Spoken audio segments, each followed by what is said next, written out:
أعوذ بالله من الشيطان الرجيم. بسم الله الرحمن الرحيم.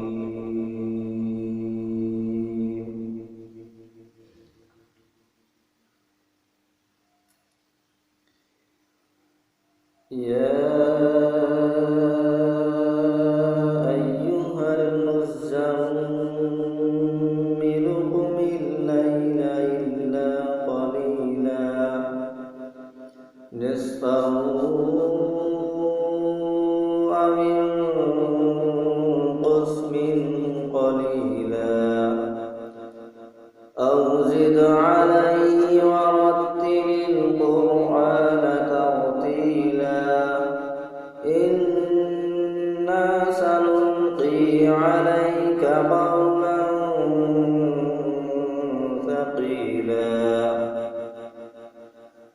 إن ناشئة الليل هي أشد وطئا وأقوم قيلا إن لك في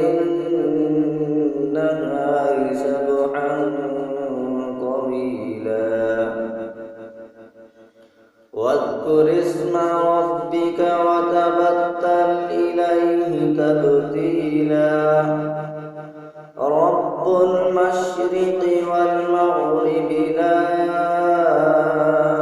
إله إلا هو فاتخذه وكيلا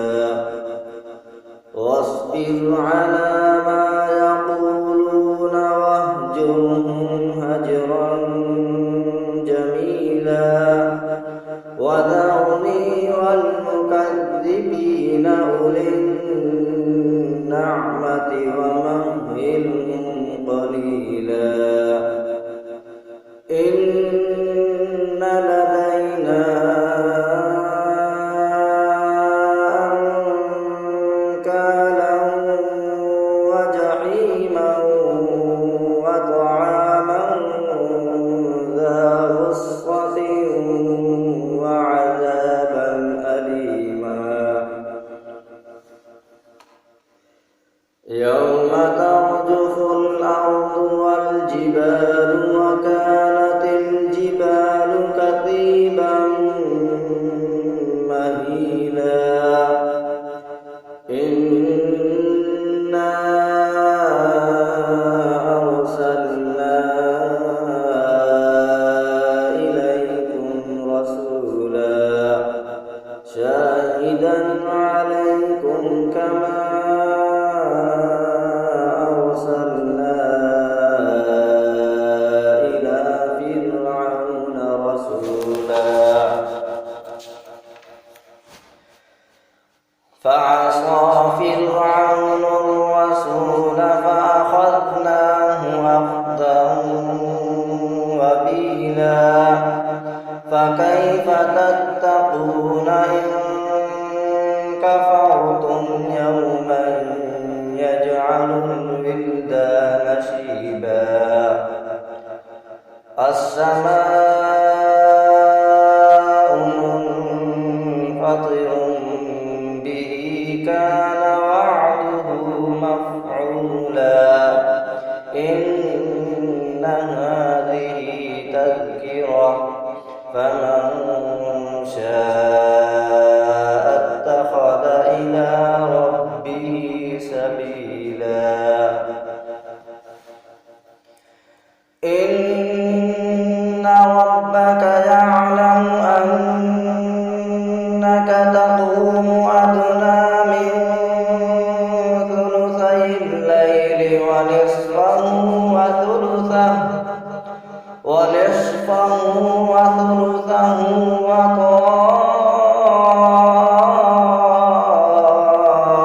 وطائفة من الذين معك والله يقدر الليل والنهار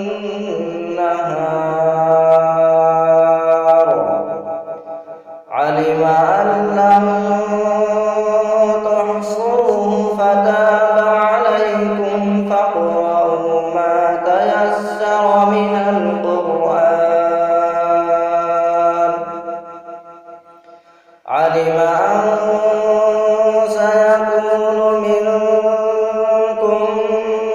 مرضى وآخرون يضربون في الأرض يبتغون من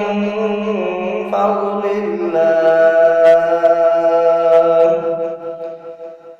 وآخرون يقاتلون في سبيل الله فاقرؤوا ما تيسر منه وأقيموا الصلاة وآتوا الزكاة وأقرضوا الله قرضا حسنا وما تقدموا لأنفسكم من خير تجدوه عند الله هو خيرا وأعظم أجرا واستغفروا الله إن الله غفور رحيم صدق الله العظيم. Thanks for watching. Don't forget to like, comment, share and subscribe to Al Wahid channel.